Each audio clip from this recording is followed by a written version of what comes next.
All right, man. Welcome to Pro 777 Radio. This is going to be a very short episode. We're going to call it 261.5. Jason Lindgren is with me, and we have an unnamed information source. So let me set the table here. But just so you know, Jason's going to run a vocoder on the voice, and the direct information source that we're going to reference here, we're not going to name, we're not going to get into, but just suffice it to say, this is firsthand.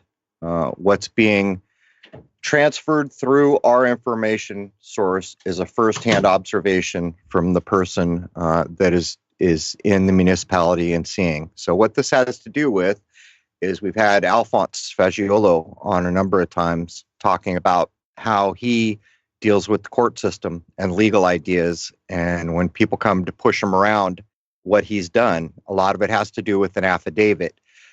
Turns out a person who follows us knows a person who's in the municipality with a firsthand view of what has gone on. And it turns out Alphonse is a big damn deal.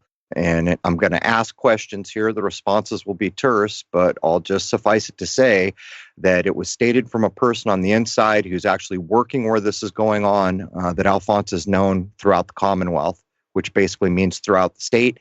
And not only that, they've closed the court more than once. But anyhow, welcome, Jason. Good afternoon. All right, so let's just jump in.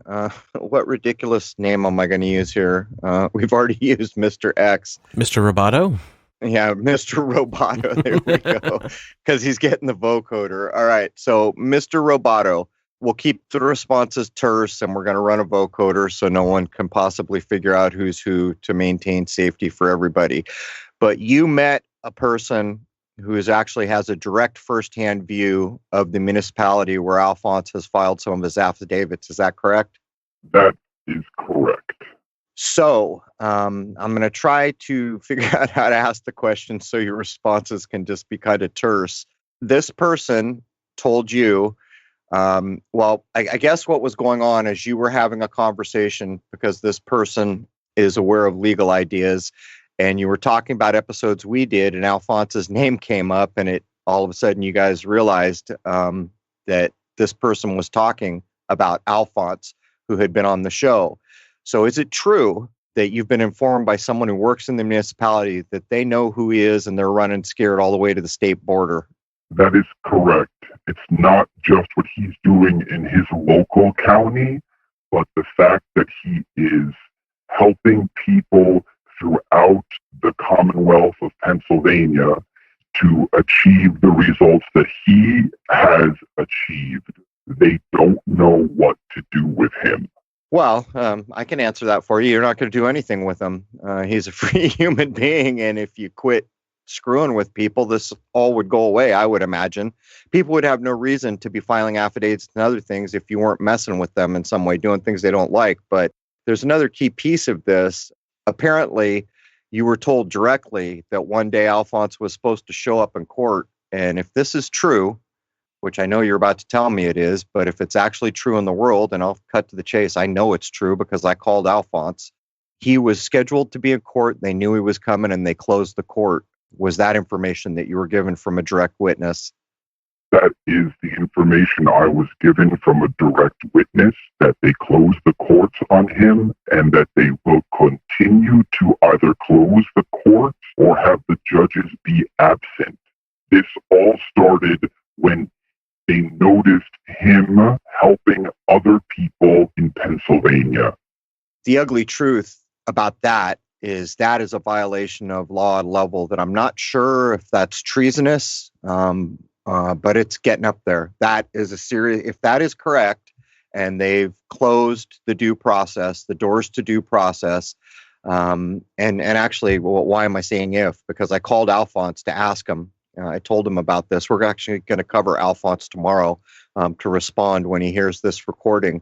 But I asked him, have you ever recently showed up at court and found it was closed where you didn't get any notification in advance? He said, yeah, twice. And they told him it was COVID related. The problem with that excuse is when a court is closed, they have to notify all the people who have a hearing that day in advance. And that didn't happen. Am I forgetting to ask you things from our conversation that I've forgotten about? This person is very interested in legal ideas, and a lot of young minds are also interested in these legal ideas, and they know that they can try to sweep one Alphonse under the rug, but if it becomes 2, 3, 4 Alphonses, it will be a problem. They know this.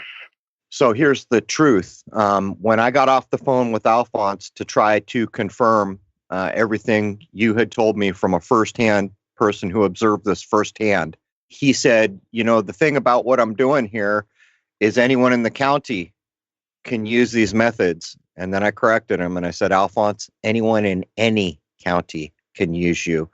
So it's not surprising, but I think it's critically important to get little episodes, even if it's just so short as this one is, on the record for the simple reason this is one man.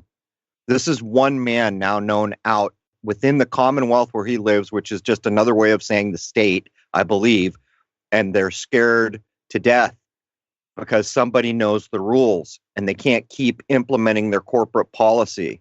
And everything that Alphonse has done here can be replicated in damn near any county with very few exceptions. I don't know what it would be like where Jason is in Louisiana. I know their law is slightly different, but it doesn't matter. An affidavit's an affidavit. So I'll give you one more shot, and I hate to say it, Mr. Roboto, but is there anything else we should get in before we wrap up here?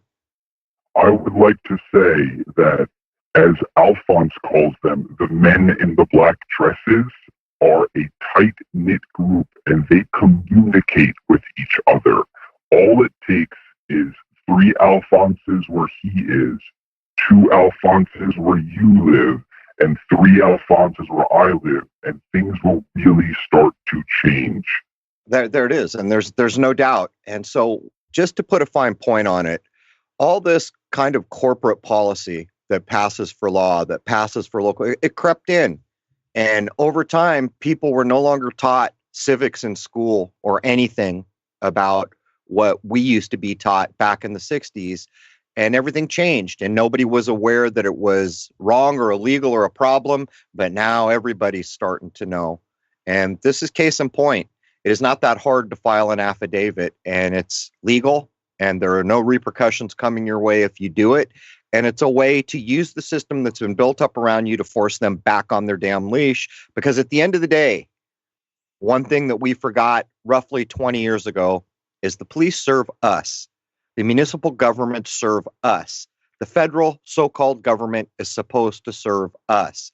And as we head into the age of air here, the old operating method is not going to be good enough. But thank you, Mr. Roboto. Jason, anything you want to get in or anything you want to ask before we wrap up? I know it's kind of short.